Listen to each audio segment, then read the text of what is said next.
evil is a category of human misbehavior, human intention, that we don't understand significantly at the level of the brain. But if we did understand it totally at the level of the brain, then every evil person we had in the dock at trial would be just like Charles Whitman with his brain tumor after he shot up everyone at the University of Texas, right? So like he's the prototypically evil mass murderer, but he's complaining about this change that overcame his personality, and he thinks it would be a good idea that if after the cops kill me, you autopsy my brain because I don't know why I'm doing any of this, right?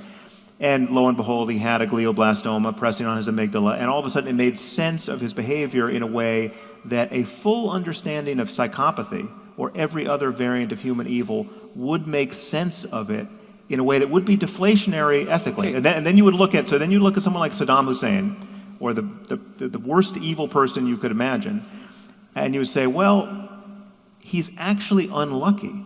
There but for the grace of biology go I. Because if I had that brain, if I had those genes, if I had those influences that gave me those synapses, I would be just like him. Now, if you think there's some other element that gives us free will, and now then you and I are disagreeing, then that's a factual claim that's at variance with mine. But if we are just on some level malfunctioning biological systems when we're being evil, then a complete understanding of evil would cancel that category.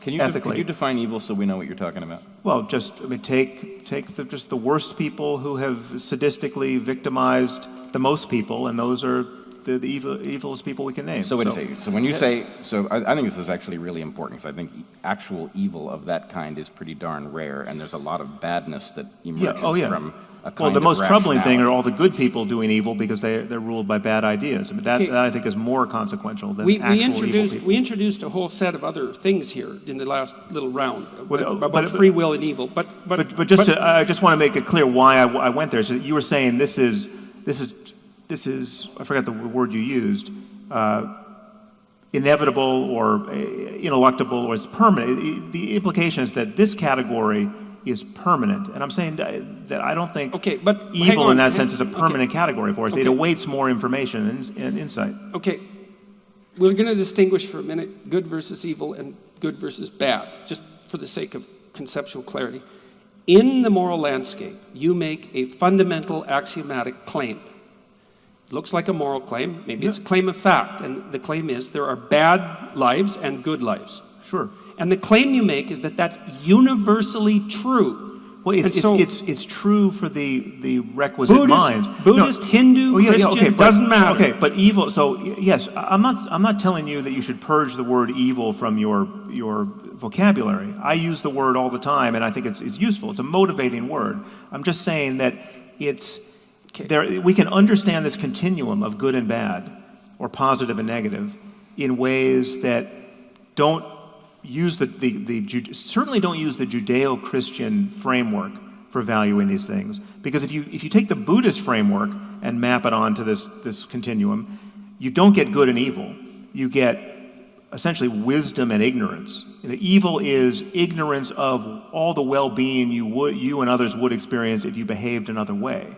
Right, that's the Buddha's game, or even within Hinduism, and this connects to your love of stories. You take the Hindu text, the Ramayana, which is just a foundation. It's doing the work that the Bible is doing for Jews and Christians.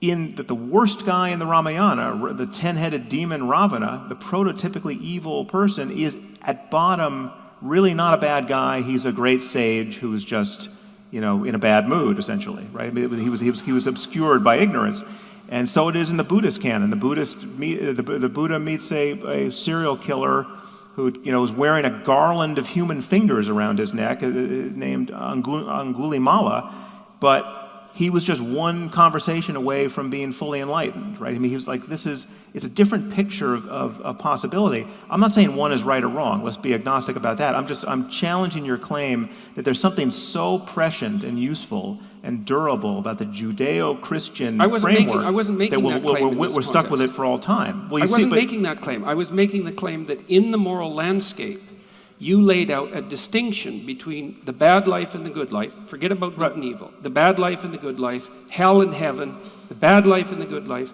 and that distinction was not only factual but universal. And so since it's you made that axiomatic, given the right mind. So we could imagine a mind. I mean, this is an example. Okay, universal in a right mind. But we could create circumstances that seem perverse to us that we would recoil from. You could create a universe of perfectly matched sadists and masochists, say, right? So you have the people who are real sadists, who in our world would be terrible actors, but in their world, they're surrounded by people who want to be mistreated. Now, again, if you're a real sadist, you never mistreat a masochist when he asks you to. Okay, well, these are...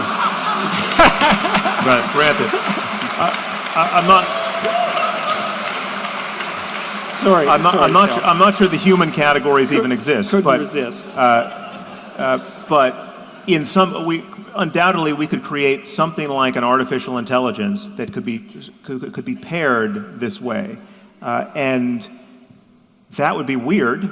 But in my framework, it is a conceivable space of equivalent well-being, and it's not matched at all to our space, right? But it's if in fact we could inspect the conscious minds of all parties participating in that, it is not obviously absurd, in my view, to say that they are just as happy as we are in this conversation. In fact, some moments in this conversation, I would say that they might be happier. No, it's been good. It's been good.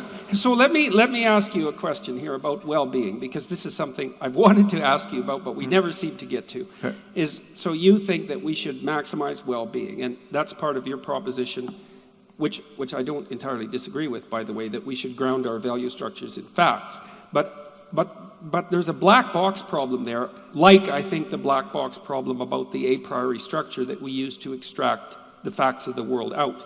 And the black box problem is, if we could measure well-being, it's like, yeah, that's a big problem, Sam. Like, we have measures of well-being, and they're terrible. Yeah. Like, they are. No, I'm agreeing. I don't think but it's not a problem for my thesis. We don't have measures for anything we care about, really. Yeah, but I mean, if your thesis is that if we had the measures of well-being that were appropriate, we could use them in a positive way, and the response is, but we don't have those measures, it's like, then what do we do? Oh, no, we have measures. I mean, this conversation is a measure. I don't like that. That's a measure, right? You step on my toe and I say, ow. That's a measure. Don't do that again. But that's not a measure of your well-being. It might be a measure of your trait neuroticism. Well, it's a measure of... But I mean that... These are non-points. No, but I mean this technically. Yeah. If you look at the well-being measures that we have, yes, they degenerate into measures of neuroticism. No, that's all they are. But we don't have measures of certainty, of belief, of compassion, of joy, any of these conscious states. We have neural correlates of some of them, but we don't have. There's no helmet I can put on. How do we use facts about them to orient ourselves in the world then? Because we're doing that. We're doing this all the time. You've got an instantaneous measure, though. You've got an instantaneous measure of well-being. We can all check with ourselves, see how we feel. But it's possible to be wrong about that. Right? Always, always wrong about it. But it degrades as you get away from the individual's ability to check internally. On the other hand, the internal thing isn't reliable, because not lots reliable, of times you're happy when you're doing things that are terrible for and you yourself. could take a drug that would make you feel very good and would cause you to take apart your own life because it would... You mean like cocaine, for example? Right. It would destroy the motivational structure that gets you to do stuff of value that you're right. So we can't use emotion, moment-to-moment emotion, as an indicator of well-being. The instantaneous is not good, but you have a parallel problem. It looks to me like the exact mirror image, which is that you've got an integrative, long-term measure of well-being instantiated in an evolutionary belief system, but it's coming apart because we are living in circumstances that are less well mirrored. The present does not mirror the past, and therefore these truths, which you believe are timeless, are degrading rapidly. That's part of that's exactly right, yes. Okay, so what Sam is arguing is that the tools to pivot in order to improve our way of interacting, those are not the tools of long-standing tradition. Those are the tools of rational engagement. Respect for that process is part of the long-standing tradition. Yes, that's true. Yeah, but that's a big truth, man. I agree. That's a major league truth. I And agree. in fact, I would say the fundamental tradition, the most fundamental tradition of the West, says that respect for the process that updates moral judgment is the highest of all possible values. And that's also built into the tradition, strangely enough. I agree it's built into the tradition, but I would argue that it is very likely to be compartmentalized. In other words, I was a little bit struck when you said that, what did you say about scaling? You said that